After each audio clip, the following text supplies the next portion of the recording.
Hello there, and welcome to our live Q&A event with Pastor Josh Moody, Senior Pastor of College Church. Josh, thanks for being here. It's great to be here, and I'm looking forward to the conversation. Yeah. I'm glad everyone can join us online. Absolutely. So if you don't know me, I'm Mike Solis. I'm one of the pastoral residents here at College Church, and I'm excited to be your conversation partner and for you guys to join into the conversation here. So we really want this time to be an opportunity for you to share your questions for Pastor Josh about how to live as a Christian during this pandemic and shelter in place and all that's going on. So there should be information on the screen for you to submit a question if you want to. You can go to slido.com, that's S-L-I-D-O, and you can enter the event code CCIW. And once you're in there, you'll be able to see all the questions that people have posted. You can give a thumbs up to the questions that you like so that they're more visible, and I'll see them here on the iPad. And then you can ask your own question if you want. So we only have an hour here, so we're going to do our best to get through as many questions as possible. And while we certainly can't get through them all, we'll try our hardest. So do you have anything else by way of introduction, or should we just jump right in? I think just jump right in. I'm looking forward to the conversation.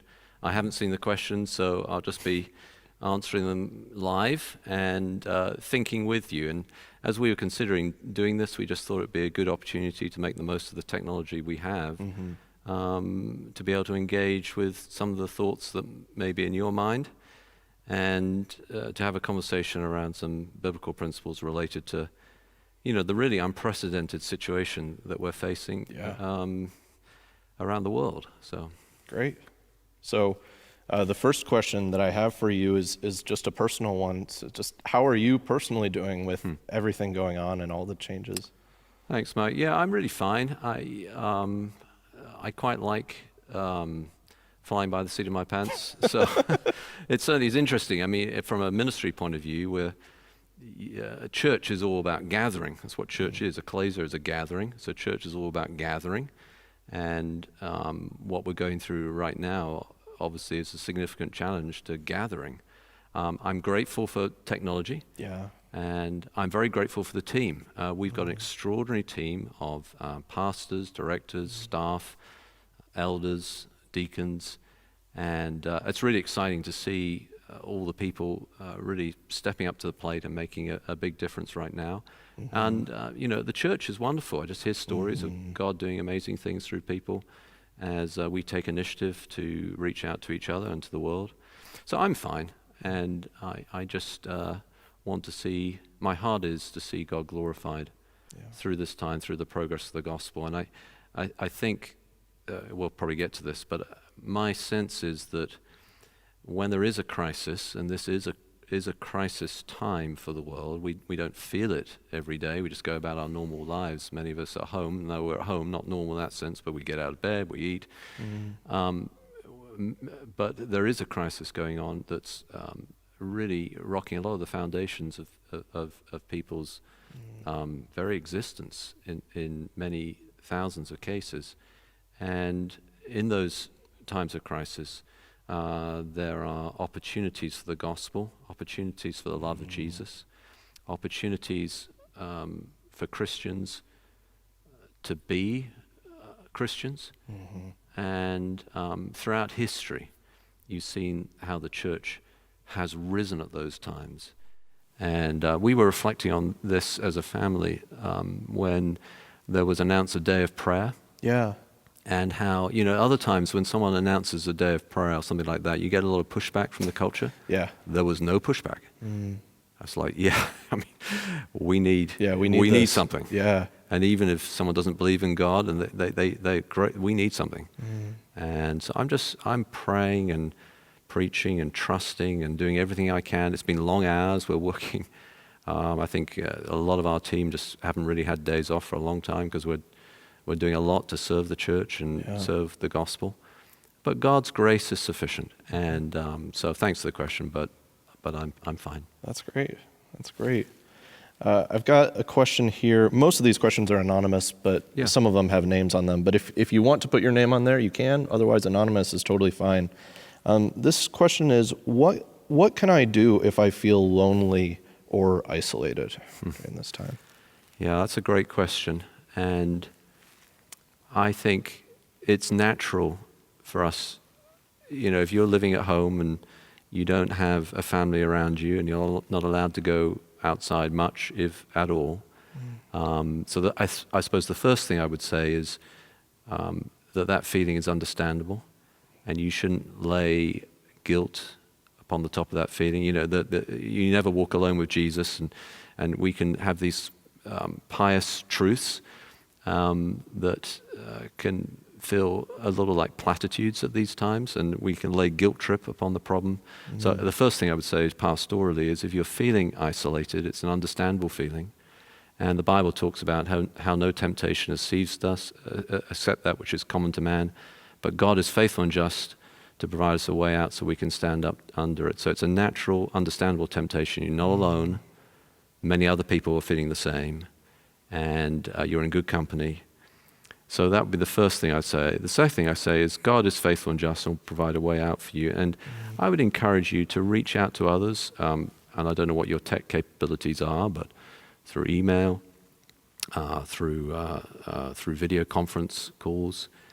We've been doing a lot of video conference calls as a team. Some of them are free online if you have that tech capability. And you feel like you're almost in the person's presence. It's remarkable when you have to rely on that. What a good tool that is. So if you have that, I would do that. If you just have the phone, then pick up the phone, initiate. Don't wait for others to reach out to you, but reach out to them and just say, "Hey, could you pray for me?" And if you're so don't feel embarrassed to pick up the phone to someone in the church and just say, or a friend, just say, "Look, can we just talk for 5 minutes?" So you're not. It's not an uncommon experience right now. Initiate by reaching out to other people. And then I suppose the last thing I would say is I do think there are opportunities right now. One of them, if we are spending more time on our own than otherwise, is to lean in to our relationship with Jesus and to lean in to the preciousness of the presence of God, even in human isolation. And the stories of God's people down through the years of being in prison, in jail, being isolated, but having a remarkable sense of God's presence. And I'm going to pray that will be your experience at this time. Yeah, and so many of the Psalms that so many of the Psalms. Having God beside me when it seems like nobody else is. Yep. Yeah. Absolutely. It's a good word. Thank you for submitting all these questions. I see them coming in. They're all great, yeah. Here's another one. How do you stay informed without obsessing over the news and becoming anxious? And are there sources that you appreciate, that you found helpful? But especially that anxiety piece is something I've heard a lot. I think that's a great question, and it's an acute question right now. But it's a common. It's a lot of. It happens a lot anyway. I mean, there's so much. We're bombarded with information, sometimes called the information age, and sieving through the truth from the alarmist is very hard. What I tend to do, I think it is good to be informed. I tend to seek a balance of bias.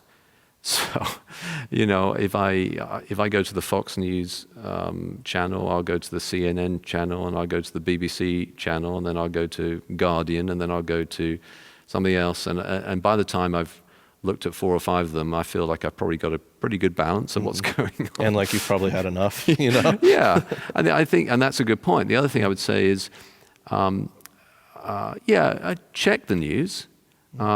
Just before we came out here, we kind of rushed to get out here because I was checking the news. I think just need to check again. So check the news. Do it maybe a couple of times a day or something like that.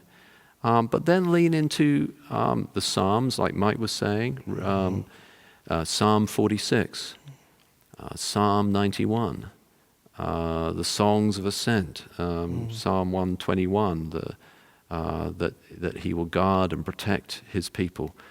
Lean into great books.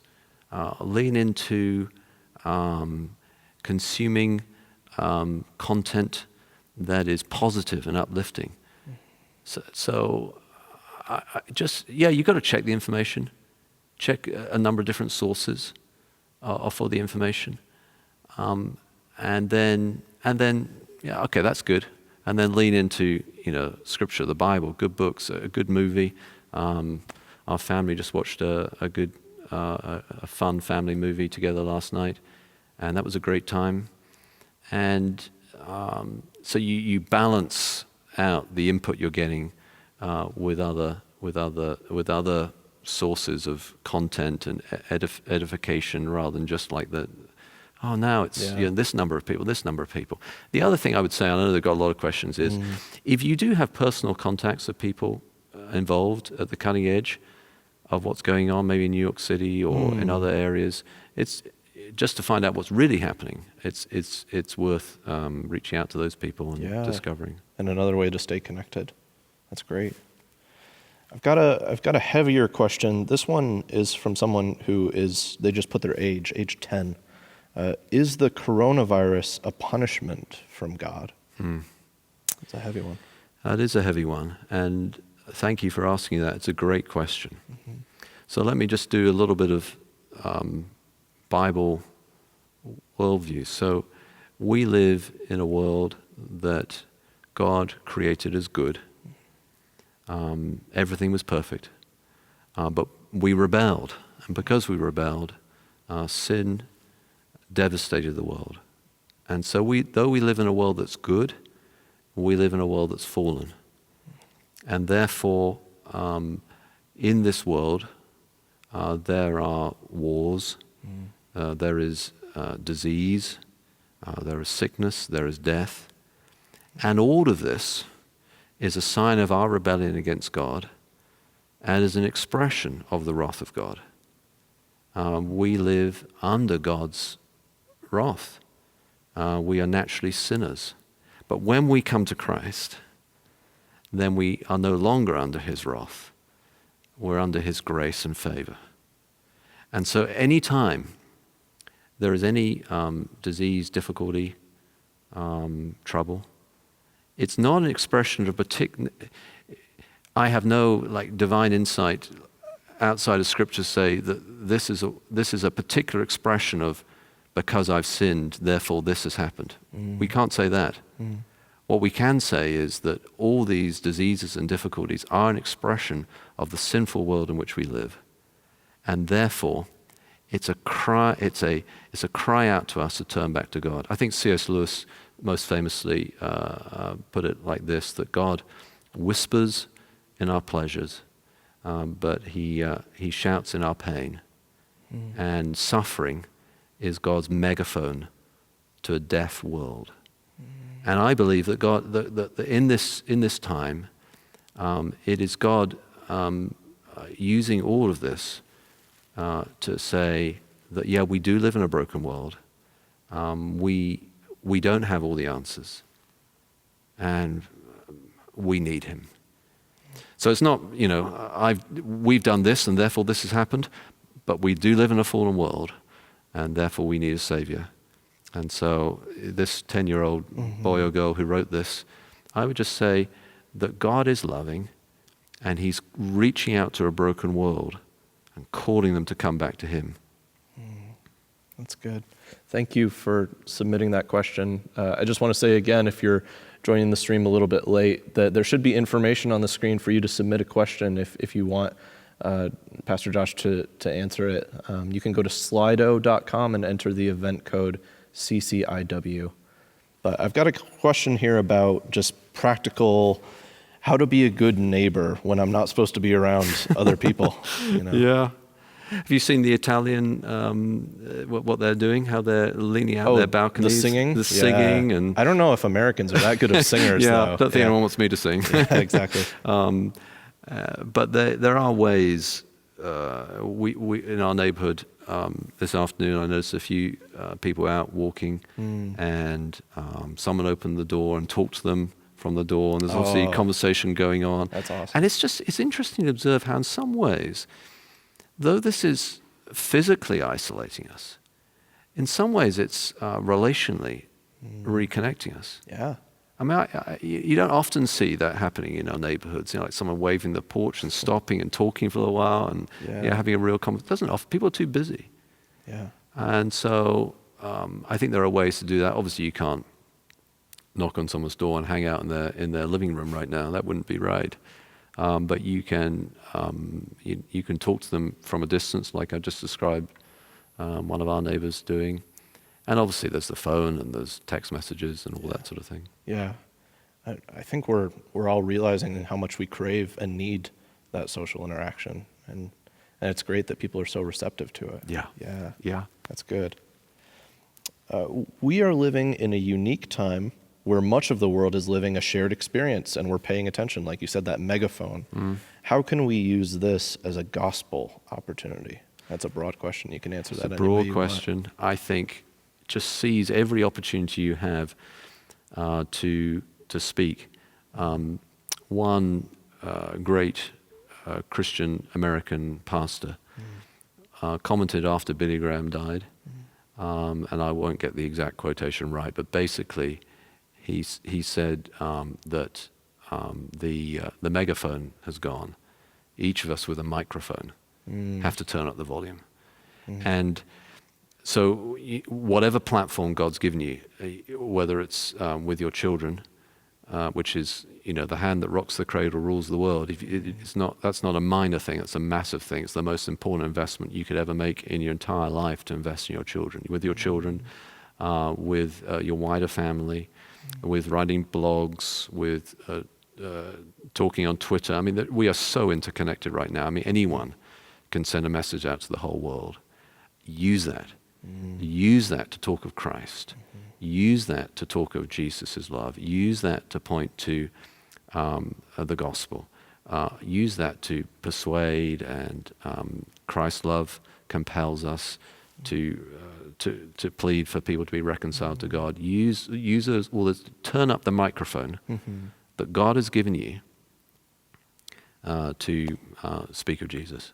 Can I jump on one part of that? You said talking to your own children about that. And there's a question here about how you personally are talking to your own children, but just broadly as well, can you give any wisdom for parents who are thinking, how do I talk to my kids about what's going on? This is this formative event in their lives. Yeah, so I'm a big believer in the Old Testament model, which talks about you tell the truths of God to your children as you walk along the way. And so we have devotionals and all that sort of thing. But I think the times when what you're believing and saying really penetrates into the life of a child are those seizable moments, those unexpected moments, maybe right before bed, maybe late at night if it's a teenager, maybe just playing like soccer in the basement with a younger kid or something like that. And there's a moment when they're actually listening, and you just drop something in, and you don't know when those moments are going to come. The other piece is that just how you live. So the children will pick up your attitude.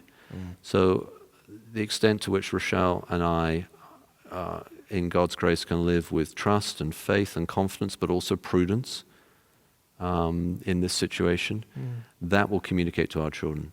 And so what are we saying? I think we're saying this is a reality. This is a tough time. Yeah. None of us would have predicted this just a month or so ago. Not unexpected to God. The truths of God haven't changed. I mean, my big message right now to my children and to anyone else is, when you're faced with a lot of unknowns, which we are right now, what you got to do is lean on what you do know. Yeah. And that's what we're leaning on. What we do know is that God is still God, and heaven is still heaven, and hell is still real, and the gospel is still the gospel, and humans still need to be loved. They need Christ, and so we're being prudent. We're being careful about hand washing and all the rest. And as we go through each of these moments, each of these days where things are constantly changing, we're just bringing them into our to our parental conversation. Yeah, that's so helpful. That's so helpful.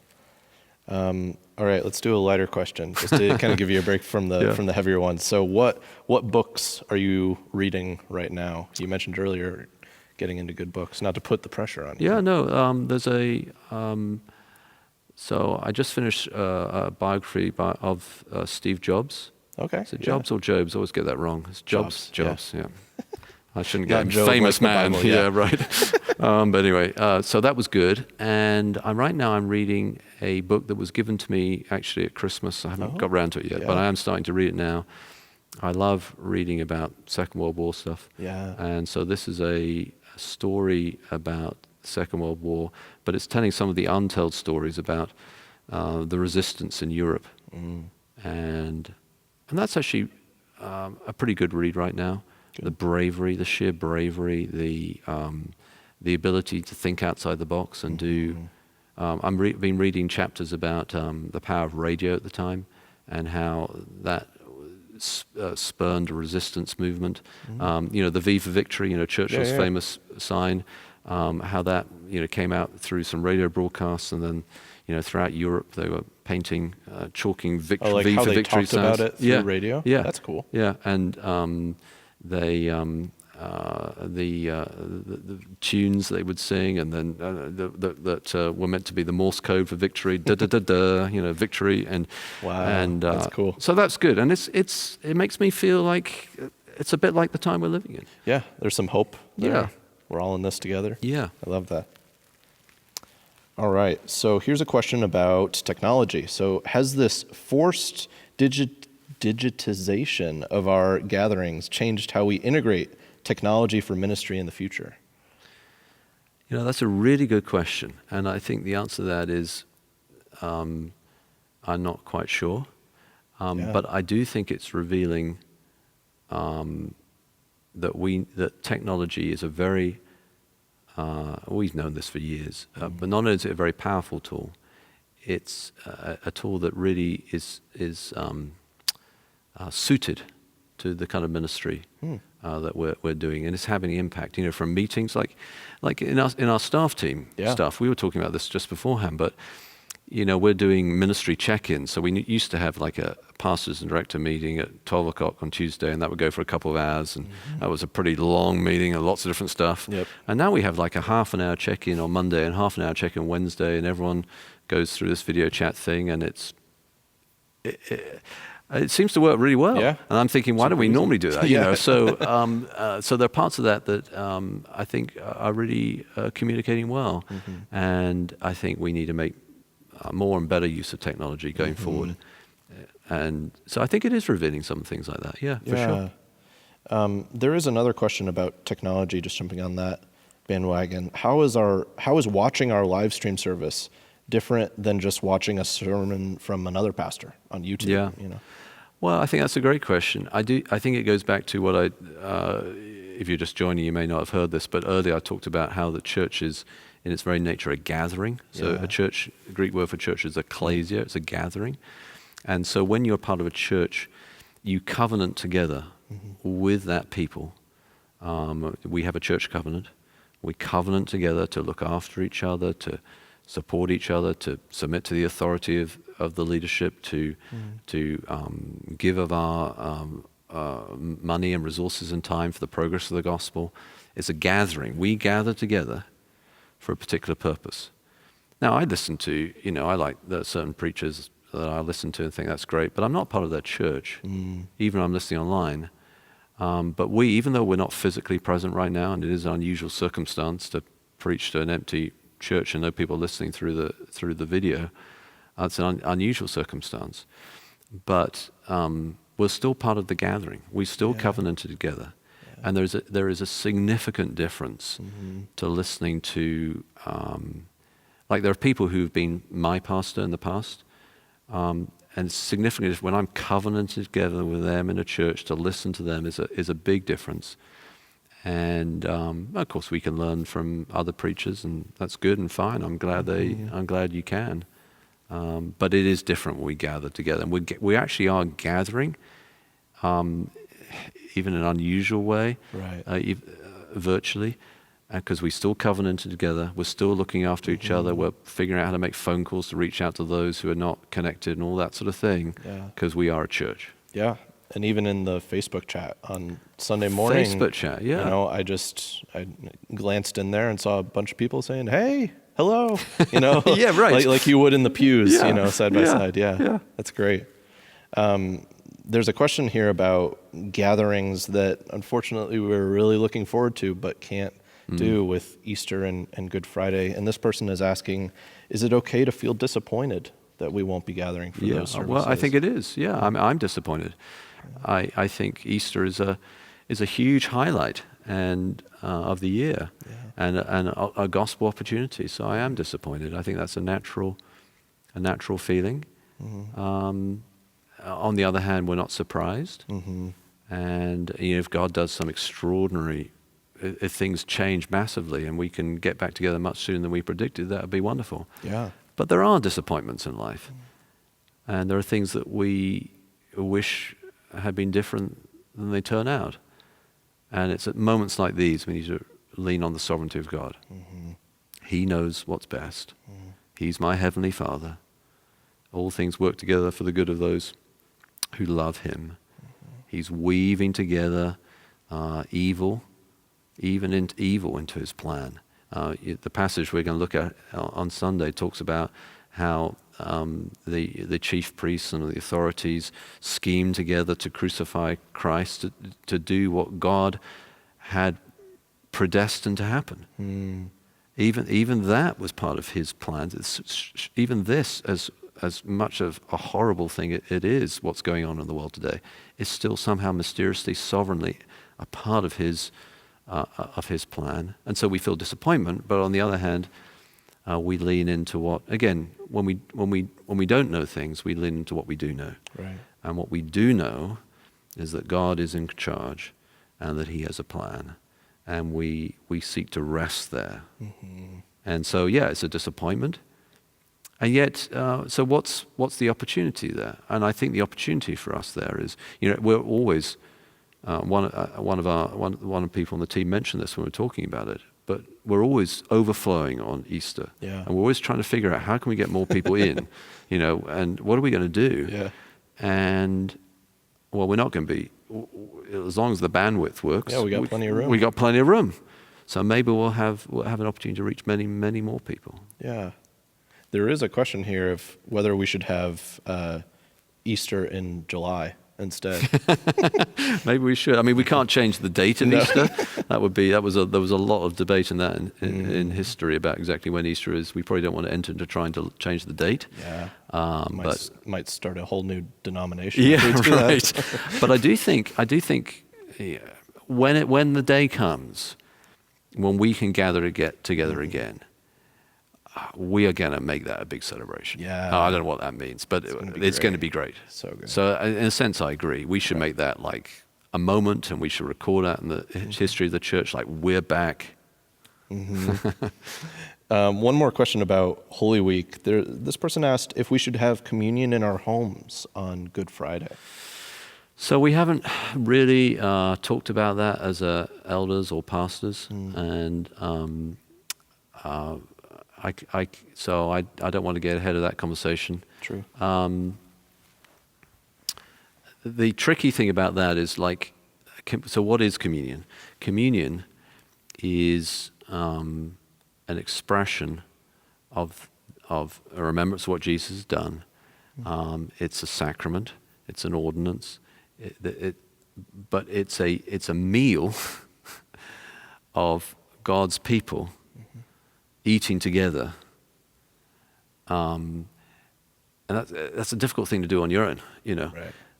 And so I'm one of those people who has a pretty high view of communion, and so we do, when we have someone who's very sick or shut in, we do have an ability to take communion to them, and I think there are special instances like that. So it might be possible to argue that this is a special instance. This would be a conversation with the elders and pastors, not something I just want to declare. It might be possible, but I think it would have to be viewed that way because communion, by its very nature, is a church thing. Yeah. It's a physically gathered thing. It's not like I'm just going to take communion in the car park. It doesn't work. That's not what it's like. You can't have a meal with friends unless you're with the friends. You can't have a meal as Christian unless you're with them. Mm-hmm. And then maybe so I would lean towards no on that. Mm-hmm. But it wouldn't. It's not my decision to make. There may be a special instance perhaps we can make, and and we haven't really talked about that at great length. Yeah. Well, we're at about the halfway point, so I just wanted to say thank you all for submitting all these questions that are coming in.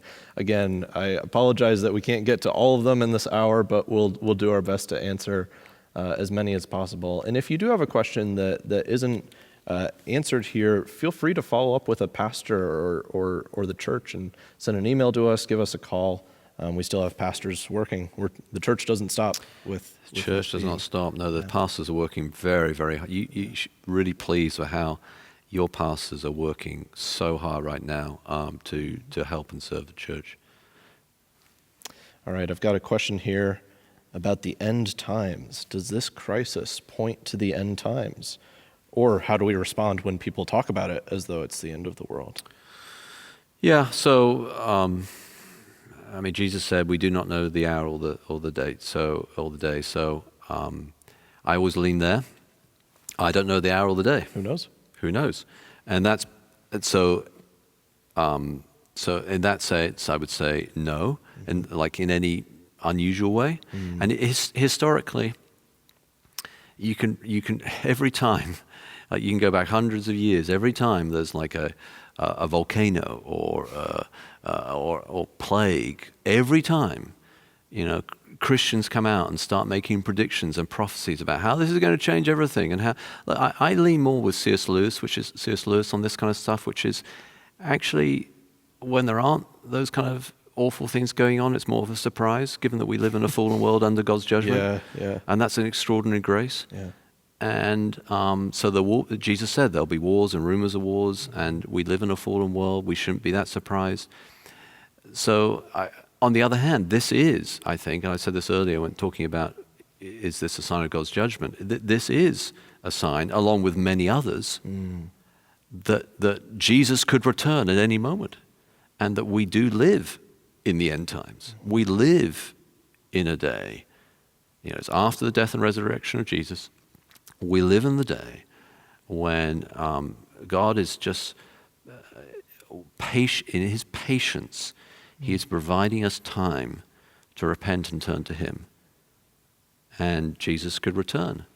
And if this is bringing to people's awareness of that reality, then praise God. But we shouldn't develop a new sort of strange eschatology around. Right. We shouldn't be drawing charts and timelines. Yeah, that's good. When should we submit to the government, and when shouldn't we? This has come up because of CDC and World Health Organization, all these people, and even the governor with the shelter-in-place order here. Yeah. Well, I think so. Principles and then application. So Romans 13, submit to those in authority, and so that's a clear command that we should do so. Paul's writing to the Roman Christians at the time of Nero. And it may have been Nero in his good period, rather than his even worse period, but still he was a pagan emperor, and they were told to submit to the authorities. And so that's a very clear word. On the other hand, in Acts chapter 4, when the disciples are called before the Sanhedrin, the authorities that they were under, and commanded to not speak in the name of Jesus, they said, "Judge for yourselves whether it's right to obey you or to obey God. We cannot stop speaking about what we've seen and heard." So they did not submit to that authority.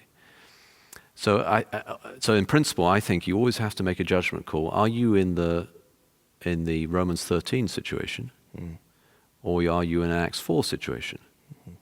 Romans 13, you're under a pagan emperor. They're doing all sorts of things, like having circus games with gladiator stuff going on, which is evil. It doesn't mean you approve of it, but the authority is set up by God, and when it doesn't go against your clear conscience and doesn't cause you to deny Christ, you submit to the authorities.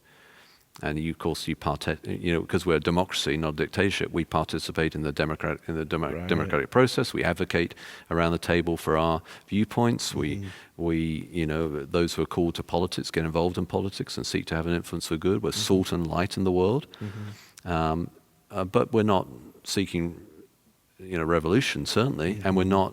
We are submitting to authorities. Or is it Acts 4 when the authority is saying, "No, stop being a Christian." Stop worshipping Jesus. Stop talking about Jesus. In which case, our answer will be, sorry. Yeah. And the reason for that is because the authority is God's authority. And so when the authority starts actually telling us not to worship God, then that authority... now they're operating on their own. Now they're operating on their own, Yeah. right. In this instance, I see absolutely no reason at all why we shouldn't submit to authorities. Indeed, we must. We need to pray for our authorities. They are making very difficult judgment calls. They need wisdom, and we need to pray for them and support them and encourage them. Can you imagine having to make these judgment calls between, potentially ruining people's livelihoods or rescuing their lives? Can you imagine who would want that job to be the governor or let alone the president right now? We need to pray for these men and women in these kind of roles and support them and pray that they have wisdom. And so in this instance, I see absolutely no reason not to take that kind of attitude. That's great. What are some conversation starters we could use to talk with neighbors or non-believers as we're approaching Easter? So you talked about, making the most of that microphone that you have. What are some ideas of how we can do that? I don't know. I don't know whether I'm the best at this kind of thing. So I like sort of. We all like authenticity, but Right. I like it. I like to ask questions and get to know someone, and to. So if I was seeking to invite someone to come to the Easter services, I would want to begin something like. So what are you thinking about what's going on right now? Why do you think this stuff is happening? And, depending on what they would say, then say, actually Easter's coming up. And I'd love you to catch the live streaming because we're going to be addressing some of this very stuff. So I would always start with, rather than like a person, some people are much better at this than me. Maybe I'm just not imaginative or creative enough, but I can never think of it like a conversation turner or something. I always want to start with like listening, like, tell me what's going on. What do you think about this? And then enter into it that way and then say, well, actually, we've got something that could really help you with that. Yeah. So you're starting with the relationship that you have with that person. Start with the relationship and starting with them. Yeah. And perhaps it's the Philip with the Ethiopian eunuch kind of going up to him and standing, and do you understand what you're reading? How can I? Unless someone. So you start with where that person is, and he starts with that very text. So I would start with the very thing they're dealing with, and go from there to the gospel. So there's a follow-up here about how to share the gospel through social media and text and chat, which is a lot harder than just having a face-to-face conversation. Yeah, I'm not great at social media. Yeah. So how to share the gospel with in social media and text and chat. So probably two different categories. Maybe just text and chat. Since text and chat seems like it's the same sort of thing. Yeah, I would say if I'm texting a friend or someone say like, what are you thinking about this? Well, I'm bored out of my mind. And say, okay, what sort of things are you doing when I'm doing this? Well, I'm thinking about that too, and actually we're going to be talking about that, and then you make the connection that way. With social media stuff, I feel that you want to get out there a positive message about Jesus and the gospel as much as you can, and try and counter the negativity and the nastiness that's on social media sometimes, and get that out there. I would love it if Christians became again famous for Christ. I would love it if evangelicals again became famous for doing evangelism, for the gospel. And so get that message out there, not the kind of carping and complaining about this and that and the other. Use it to get the message of Christ out there. And never before has there been this atmosphere of sharing links with things. Sharing links. I found this really encouraging thing. I hope it encourages you. That's a great idea. Yeah, why not do that? Yeah, exactly. That's wonderful. Here's a question from someone named Samuel. Thank you, Samuel, for submitting your question. This crisis comes at a time when many of us are trying to reduce our screen time. How do we transition to mostly digital life without falling into the bad habits? That's tough. Yeah, we've talked about that a fair amount as a team. Screen time can lead to areas of temptation for people. There are things on the screens that you shouldn't watch, and now here you are in front of the screen all the time, and so there's that. But then there's also just the amount of time staring at the thing rather than interrelating with people. Hurts your eyes. I would say take breaks. If you can read a physical book rather than a screen, do that.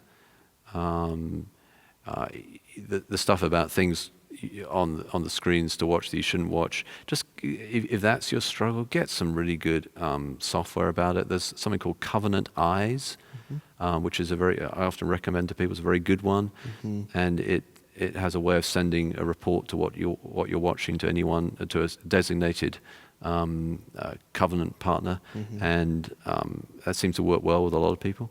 So just be proactive when you're dealing with temptation. What you want to do is not wait until you're really in the worst kind of temptation. What you want to do is take a proactive decision before you're there to ensure you don't get there. Right? Lead us not into temptation. So you take a proactive decision to set up covenant eyes on all your stuff, and that will help you a lot. All right. Got a question here. How should I respond to family and friends who think that this might be a conspiracy?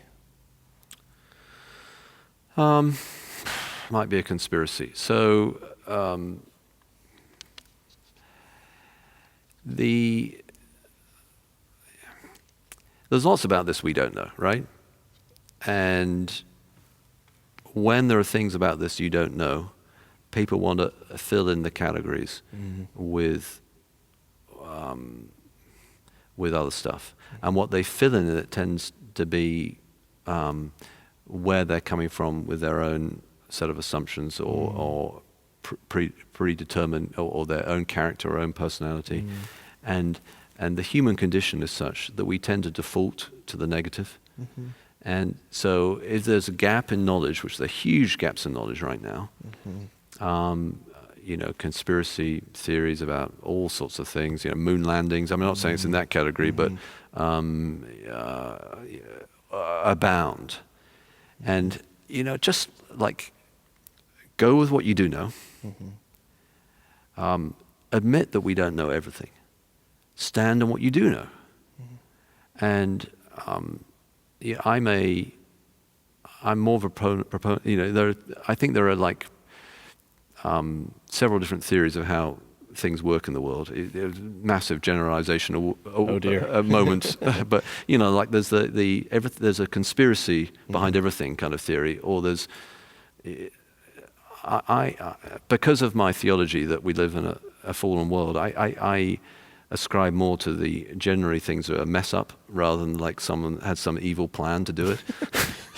That seems to be historically more often. Chaos is not too well organized. Yeah, right. I think it's usually a mess up, a mistake, unintended consequences, a function of the fallen world, rather than there being some kind of evil genius behind it manipulating things. That's how I tend to lean, because of we live in a fallen world, and that tends to be when you look back through all the conspiracy theories through history on any number of different things.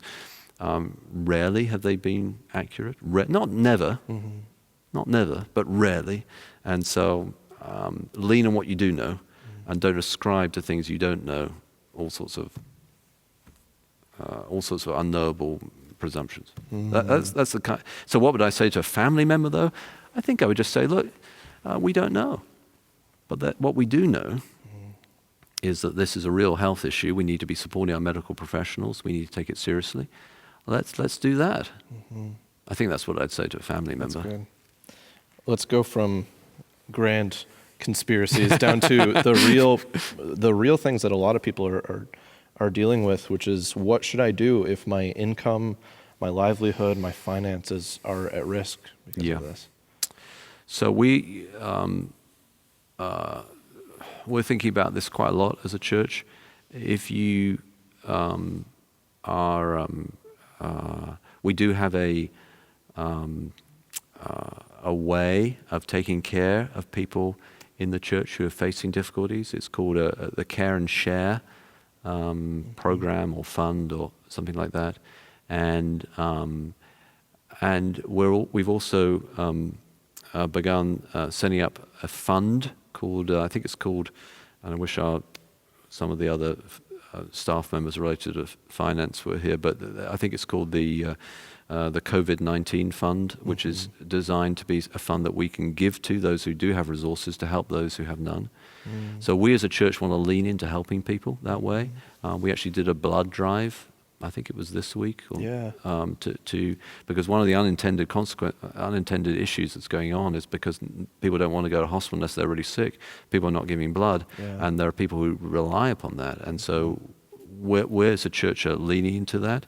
If you are a member of College Church and you're really facing difficulties, reach out to the church.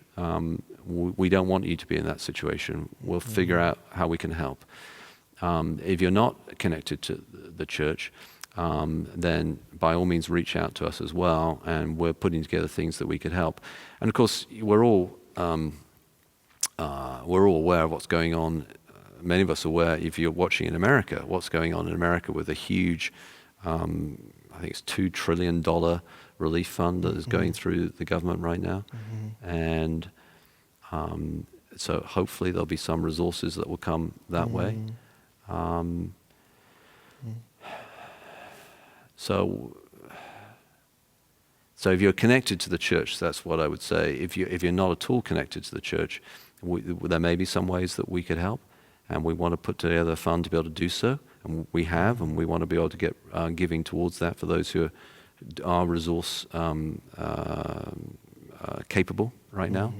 But if you're sitting at home and you're thinking, I don't have enough money right now to pay for my food tomorrow because I've been laid off, then there are people around for whom that isn't the situation, and I know that they're going to want to help. So reach out to us, reach out to reach out to social care providers in the city, in your area, and don't be silent, don't be isolated, don't be embarrassed to ask for help. And you may find there are people who are hiring. I mean, if I was someone who invested in stocks and shares, I'd sure want to invest in Zoom right now. And so, they're probably hiring. If you're tech capable, there are people hiring. So you may find there are other opportunities to open up. And we will pray specifically for you who are struggling in that way before we leave the building tonight. Mike and I will pray, and that God will provide. So there's some ways we can do that, and there are other means that you could find as well. Yeah. It's complex, and a lot of us are in different places with this. But do reach out to the church if you have stuff going on. Here's another question along those lines. Many nonprofit organizations are asking for financial help right now. So how is our church's budget doing right now? Well, we've had a little bit of a downturn. Our budget this year was at 100% or over 100% all the year, which is amazing. Praise to God. I think we were maybe down a little bit at one point, but basically it was 100%. We're not there now. I think we were at like 97%, so there was a significant drop the first 2 weeks. And there are a couple of reasons for that. One is, what this means is all our giving is either through checks in the mail, and it's increasingly online. So I would encourage you to give online and to do that. We had a pretty still down offering last week, but much better than the week before. As people, I think, are getting used to the fact they need to be giving online, and it's the sudden turnaround that we had to take a couple of weeks ago is settling down a little bit. And we're very aware of what's going on in the economy with our business leaders and people facing unemployment. So the main expenses in the church go towards people, pastors, staff who are working hard for Jesus and serving the church, and missionaries. And those things, are still ongoing in a big way. So don't think that just because people aren't physically in the building, then there aren't needs. There really are needs. Please keep on giving generously towards the church, as we're an amazingly generous church, and that's a wonderful thing. But our budget's a little bit down, and we do need to. We've got like 4 or 5 weeks to come towards the end of the budget year, and the leadership team is in the process of looking at our budget, looking at the economy, trying to figure out how to make some really difficult decisions going forward, unable to entirely predict what the next year is going to be like. So pray for wisdom for those decisions too. How ought the historic Christian response to such events as the Black Plague inform our approach to coronavirus? Yeah, I think that's a really good question. One of the news sites I was checking just before I came out here, almost late for this meeting, was Christianity Today, and they have an article or a podcast there from someone who's looking at some of the historical examples that we can lean on, and one is about the Black Plague, and I think there are lots of resources there. The truth is that for the 20th century, because of antibiotics, because of modern medicine, we haven't really dealt with plague, and this is a kind of plague, really, and we haven't really dealt with that for a long, long time. Within the memory of my lifetime, within the memory of my parents' lifetime. I mean, not since 1918. That's a long time. And so to look back at how Christians had dealt with these sort of situations is, I think, very instructive. One that's gone around, done the rounds in social media a lot recently is Martin Luther's writing about plague. And he basically encouraged us to be prudent, to not visit people when you don't need to visit, to keep your distance, social distancing, he was advising. At the same time, he also said that pastors in particular have a duty to take care of, do funerals and to preach the gospel and all that sort of thing. And so he exercised that duty in the midst of real risk. And so I think there are things that we can lean on from the past that way. And I'd encourage you to read up on them. There's some great stories. That's good. How can my family members and I be gracious to one another as we're all struggling to work on different things under the same roof? And this also applies for parents I know who are really, really stressed out because the kids are always here. Why are they always here? Yeah, it's interesting. I mean, I'm working in my bedroom basically. So, and we've got 4 children, Rochelle and I, and they're beautiful, wonderful, everything like that. But of course, it's a loud house, lots going on, and so we have a little "Do Not Disturb" sign that I stuck on the door of my bedroom, so I could do some work. How can we be gracious towards one another? Two of the most important attitudes or phrases, I think, in all family life are "I forgive you," "I'm sorry." To say that and receive that, and just to have that sort of attitude towards one another, and just I think to practice regularly saying, and not to be a surprise when you just say, "Look, I'm so sorry," and "Oh, it's all right, I forgive you," and to practice that with each other, and to enjoy the things that you can enjoy. Like you're rubbing shoulders a little bit more closely than you're used to. But what an opportunity! Like I'm around a lot with my kids right now. When I've been working for a couple of hours, I feel like I really need a cup of tea or something like that, and I'd go down and put on the kettle, and there's like my children there. I get, and I can talk to them for a couple of minutes, and I mean, that's great. So you leverage against the downside by creating some space. Like, this is my space to work. This is your space to work. If you can do that, depending on the size of your apartment, but try to create some space, and you can do that even in a very small apartment. I mean, when we had a very small apartment, it's like, this is where I'm going to do this, and this is where, so you create some space for like your own zone. I'm so sorry I invaded your space, whether relationally or physically. Oh, I forgive you, and practice that all the time. And then try and enjoy what you do have that you wouldn't normally have. What you want to happen is, whenever we're out of this stage, and we pray, Lord, it wouldn't go on too long, but whenever we're out of this stage, what you want is for your children to remember that time and go back, Dad was home a lot, and it was great. That's what you want them to think. Yeah. And of course, that's hard work, but to get that, but that's what you want them to think. Yeah. We've got about 3 minutes left, so I'm going to land on this last question. What should I expect out of my church during this time? And then what does the church expect from me during this time? So just about two or 3 minutes on that one. Ask not what your country right. needs. Right. Yeah.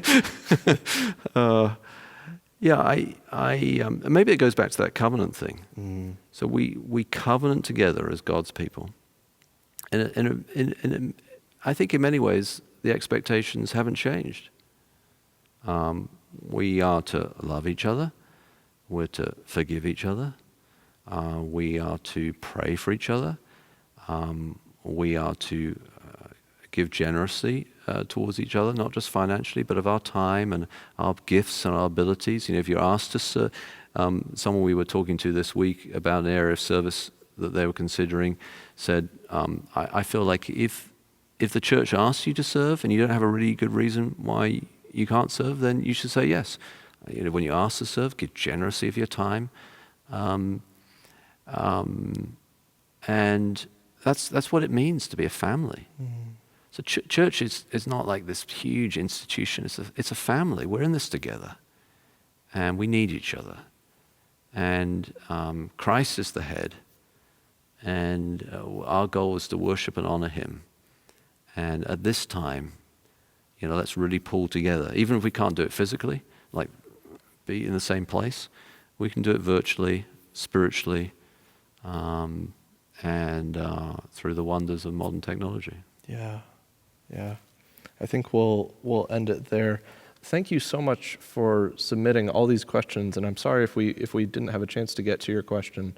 But we love you wherever you are, in your home or out and about, and know that we have our church live stream on Sundays at 9:30 and 11 on our website, on YouTube, and on Facebook, and you will see Pastor Josh there week after week. Church goes on. Yeah, so we love you. We hope you have a good night. Bye-bye.